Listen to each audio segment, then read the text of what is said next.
कल्पना गरौँ, कसैमाथि ठूलो अन्याय भयो। अब उसँग दुईवटा बाटो छन्, एउटा बदलाको जसले विनाश मात्रै निम्त्याउँछ र अर्को मुक्तिको जसले साँच्चीकै स्वतन्त्र बनाउँछ।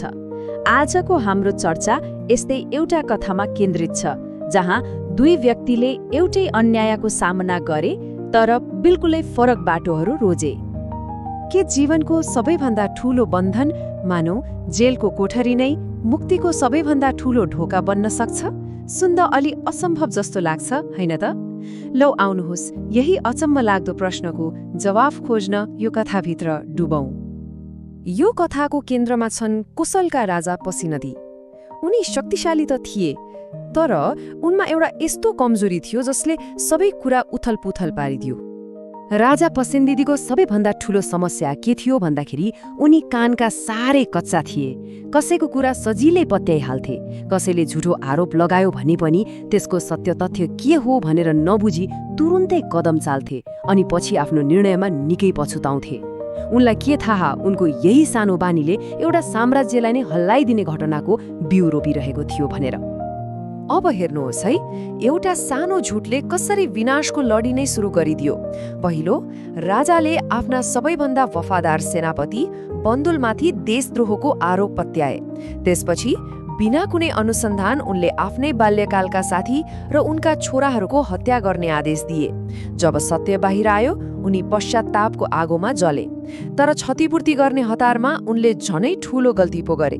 बन्दुलके भतिजालाई सेना प्रमुख बनाए, जसको मनमा त बदलाको आगो दन्किरहेको थियो। राजाको त्यही एउटा निर्णयले प्रतिशोधको आगो सल्काइदियो। अब कथाले अर्कै मोड लिन्छ, बदलाको बाटो, जसको नेतृत्व उनै नयाँ सेना प्रमुखले गरिरहेका थिए। यहाँनिर दुई पात्र बीचको फरक एकदमै स्पष्ट देखिन्छ। एकातिर थिए बन्धुल, जसले जीवनभर राजाप्रति वफादार भएर आफ्नो कर्तव्य निभाए, अनि अर्कोतिर थिए उनका भतिजा दीर्घकारायण, जसको मनमा एउटै कुरा थियो, आफ्नो काकाको हत्याको बदला। दीर्घकारायणको बदलाको खेलले आखिरमा राजालाई सडकमा नै पुर्याइ छाड्यो। उनले राजाको सिंहासन खोसेर उनकै छोरालाई सुम्पिदिए। सोच्नुहोस् त, एउटा शक्तिशाली राजा यति असहाय भए कि उनीसँग केही पनि बाँकी रहेन र उनको मृत्यु पनि नितान्त एक्लोपनमा भयो। तर कथा यही सकिँदैन।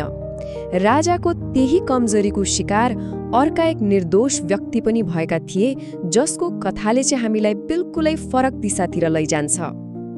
अब कथामा प्रवेश हुन्छ राजाका मन्त्री सेयको।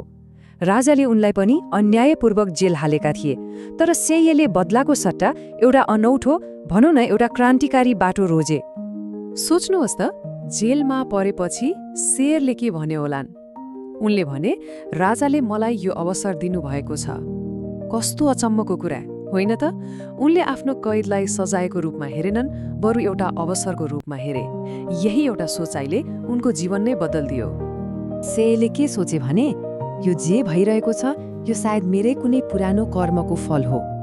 त्यसैले उनले बदला लिने वा गुनासो गर्नेतिर समय खेर फालेनन्, बरु जेलको त्यो एकान्तलाई विपश्यना ध्यानको अभ्यास गरेर सदुपयोग गर्ने निधो गरे। अब हेरौँ सेयले त्यो जेलको चार दिवारभित्र बसेर कसरी मुक्तिको बाटो पहिलाएर कस्तो आध्यात्मिक अभ्यास गरे। सेयले बुद्धले सिकाउनु भएको मध्यम मार्ग अपनाए। अब यो मध्यम मार्ग भनेको के हो त?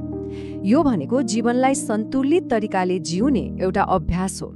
मतलब न त अति भोगविलास गर्ने, न त शरीरलाई अति दुःख दिने, बरु सही आचरण, गहिरो ध्यान र साँचो ज्ञानको माध्यमबाट मनभित्रको रिस, राग, भ्रम जस्ता विकारहरूलाई जरैदेखि उखेलेर फाल्ने र वास्तविक शान्ति अर्थात् निर्वाणसम्म पुग्ने बाटो हो यो चाहिँ साँच्चै रोचक छ।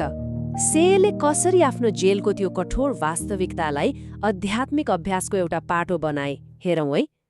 जेलमा पूर्ण मौनता थियो, त्यसलाई उनले सम्यक वचन अर्थात् सही बोलीको अभ्यास माने। कुनै शारीरिक काम थिएन, त्यसलाई शुद्ध कर्म माने र जेलमा पाइने सामान्य खानालाई सम्यक जीविकाको रूपमा लिए। उनले आफ्नो हरेक अवस्थालाई अभ्यासमा परिणत गरिदिए। ध्यानको अझै गहिरो अवस्थामा पुगेपछि सेयले संस्कारलाई हेर्न थाले। अब यो संस्कार भनेको के हो भन्दा हाम्रो मनमा गहिरोसँग बसेका बानीहरू हुन्। हाम्रा प्रतिक्रियाहरू, हाम्रा विचारहरू, जस्तै झ्वाट्ट रिस उठ्ने बानी वा कुनै कुरा देख्ने बित्तिकै लोभ लाग्ने प्रवृत्ति। उनले केही गरेनन्, केवल एक साक्षी बनेर हेरिरहे। कसरी यी विचारहरू पानीको फोका जस्तै उठ्छन् र आफै बिलाएर जान्छन्। यसरी निरन्तर साक्षी भावले हेर्दा हेर्दै अचानक एउटा यस्तो क्षण आयो जहाँ उनको मनका सबै विचार, सबै प्रवृत्तिहरू पूर्ण रूपमा शान्त भए, केही पनि उठेन।